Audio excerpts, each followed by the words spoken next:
Le ministre des Enseignements secondaires, en collaboration avec le Minpostel, la CRTV, l'UNESCO et l'UNICEF, a développé une plateforme d'enseignement à distance pour les élèves du secondaire au Cameroun.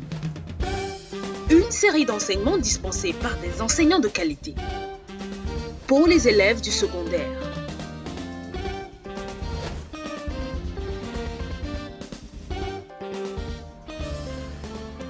Apprendre n'a jamais été aussi simple avec l'enseignement à distance. Une initiative du ministère des Enseignements secondaires sous la supervision du professeur Pauline Nalovalionga en collaboration avec le ministre des Postes et Télécommunications, la CRTV, l'UNESCO et l'UNICEF. Nous introduisons l'enseignement à distance comme une autre méthode d'enseignement et d'apprentissage qui diffère du cadre de classe traditionnel auquel vous êtes tous habitués. Dans le mode d'enseignement à distance, vous n'êtes pas avec l'enseignant en personne, alors prenez votre temps, détendez-vous, écoutez l'enseignant, prenez des notes et visitez les liens suivants pour toute question ou réponse à vos préoccupations. Allez-y à votre rythme. Nalovalionga, ministre des Enseignements secondaires. Chers apprenants, je suis Monsieur Avobe Robert, enseignant d'électronique, classe de terminale F2. Aujourd'hui, je vais vous entretenir sur le module intitulé Ordinateur et microprocesseur. Dans cette session introductive, nous aborderons les points suivants. L'introduction. Nous allons présenter des objectifs d'apprentissage, des prérequis et enfin, nous allons entreprendre des activités d'intégration. Introduction.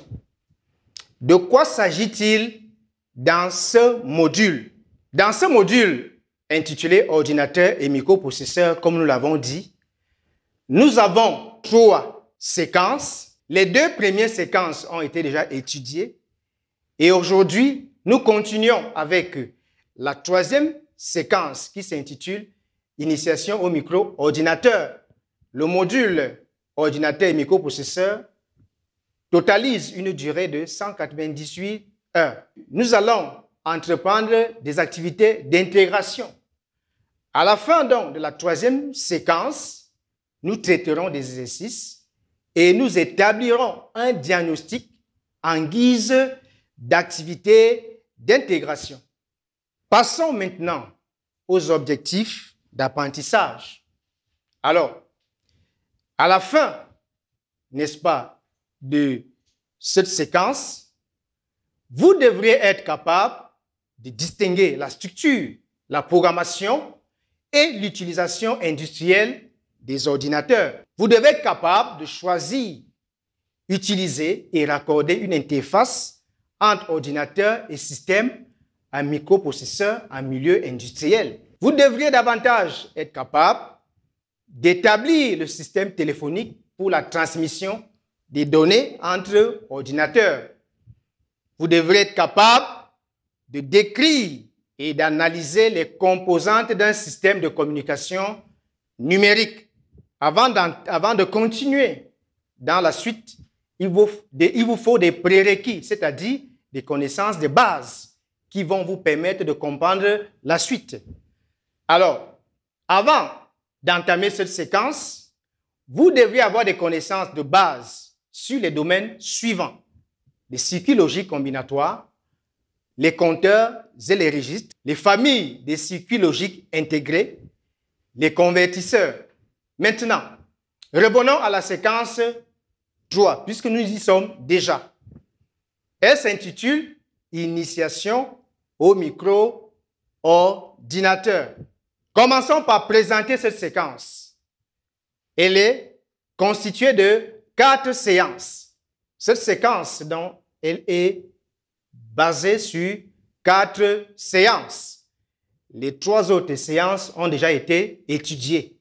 Alors, aujourd'hui, nous allons étudier la 4e séance qui s'intitule Les composantes de l'unité centrale.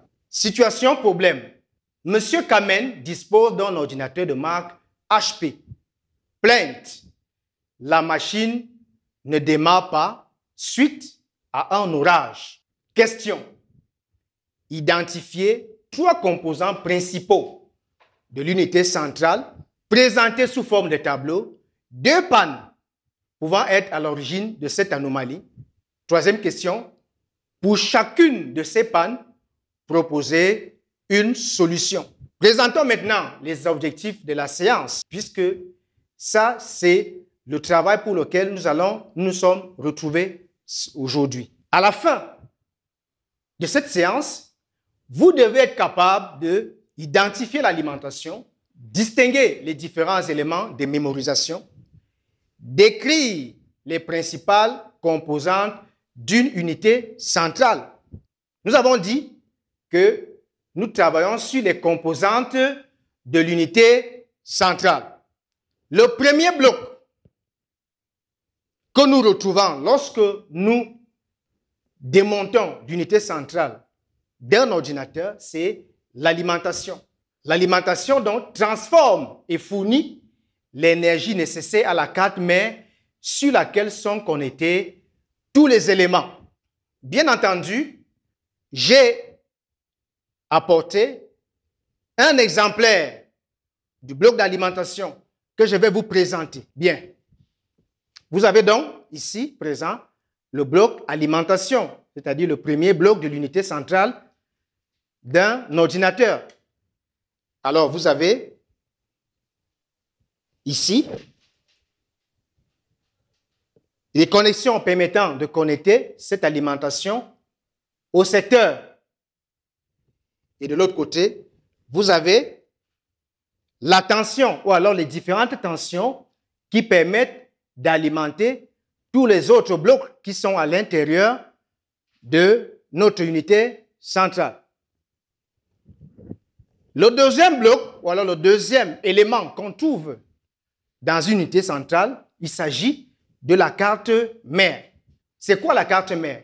La carte mère n'est autre chose que le support sur lequel sont connectés tous les autres composants de l'unité centrale de votre ordinateur. J'ai également avec moi un exemplaire de carte mère, tel que vous pouvez le constater ici. Voilà.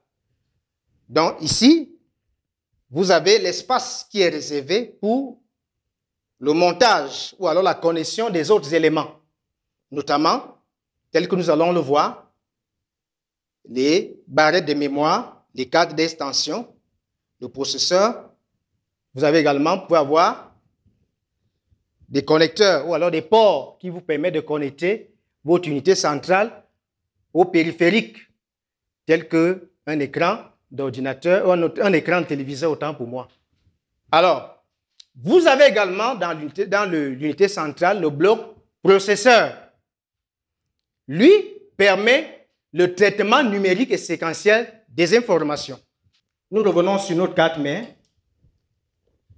Nous pouvons voir comment le bloc processeur est disposé. Vous avez également un dispositif qui permet de refroidir le processeur parce que celui-ci chauffe lorsque le système est en fonctionnement. Alors, l'autre élément retrouvé dans l'unité centrale, il s'agit de la mémoire vive. Elle a pour rôle, n'est-ce pas, de stocker les éléments ou alors les données pouvant être traitées par le microprocesseur ou alors par le processeur. En fait, c'est la mémoire de travail de votre ordinateur. J'ai également avec moi un exemplaire de mémoire vive. J'en ai également appelé barrette mémoire. Donc, vous avez une zone qui vous permet, n'est-ce pas, de fixer cela à la carte mère. Nous avons également le disque dur, qui est un autre élément retrouvé dans l'unité centrale. Lui, il sert à stocker les données et à les conserver de façon durable, c'est-à-dire à long terme, comparativement à la mémoire vive, qui, lorsque l'ordinateur est éteint, les données peuvent s'effacer. Alors, j'ai également ici avec moi un exemple de disque dur. Vous pouvez en avoir des disques durs qui, selon les capacités, peuvent être utilisés dans votre ordinateur. Nous avons également dans l'unité centrale d'un ordinateur le lecteur graveur. Lui, il permet d'écrire les données sur des supports physiques tels que les CD et les DVD. Enfin, vous avez un autre élément important dans l'unité centrale de l'ordinateur. Il s'agit de la carte graphique. La carte graphique a pour rôle de gérer tout ce qui est lié à l'affichage. Parce que le microprocesseur a plusieurs tâches à effectuer. Et pour libérer le microprocesseur de certaines tâches telles que la gestion de l'affichage, un autre bloc nommé carte graphique ou alors carte vidéo, autant pour moi, permet donc de gérer l'affichage. Lui-même, il est constitué d'un processeur, de mémoire, ainsi de suite. Nous voici donc presque à la fin de notre séance de ce jour, mais il va falloir retenir quelque chose de ce qui a été vu aujourd'hui. Eh bien, qu'est-ce que nous pouvons retenir de ce que nous avons eu à étudier aujourd'hui? Nous pouvons retenir que les composantes essentielles d'une unité centrale d'un ordinateur sont l'alimentation, la carte mère, le bloc processeur, la mémoire vive, le disque dur, le lecteur, graveur, CD, DVD et enfin la carte graphique. Et tous ces éléments disposés ensemble peuvent être illustrés tel que vous pouvez le constater sur le schéma de cette unité centrale qui a été ouverte. Nous pouvons remarquer l'alimentation, le disque dur, le lecteur de CD, le lecteur de disquettes pour les anciennes marques d'ordinateurs, le processeur lui-même, la carte mère, et la carte graphique qu'on appelle aussi la carte vidéo. Chers apprenants, nous ne pouvons pas nous séparer sans revenir sur la situation. Problème, c'est-à-dire la préoccupation de M. Kamen. Revenons sur son problème. M. Kamen dispose d'un ordinateur de marque HP. Sa plainte, la machine ne démarre pas suite à un orage. Alors, il va falloir donc répondre d'abord à certaines questions. D'ailleurs, nous avons posé déjà au départ. Identifier 3 principaux composants de l'unité centrale.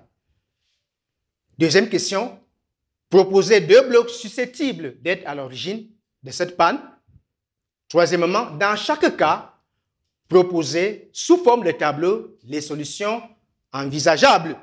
Donc, tel que vous êtes en train de suivre cette séance, je vous laisse donc quelques instants afin que vous puissiez apporter des réponses. Puisque je sais que là où vous êtes en train déjà de réfléchir là-dessus.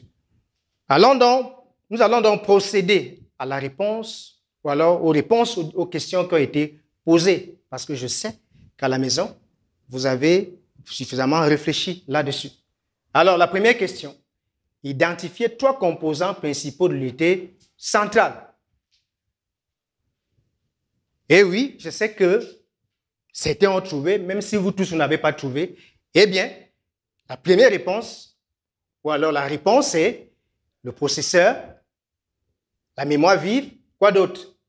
Oui, le disque dur. Très bien pour celui qui a trouvé. Maintenant, la deuxième question. Proposer 2 blocs susceptibles d'être à l'origine de cette panne. Alors, est-ce que quelqu'un a trouvé?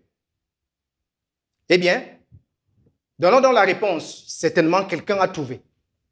Il s'agit du bloc alimentation ou alors de la mémoire vive.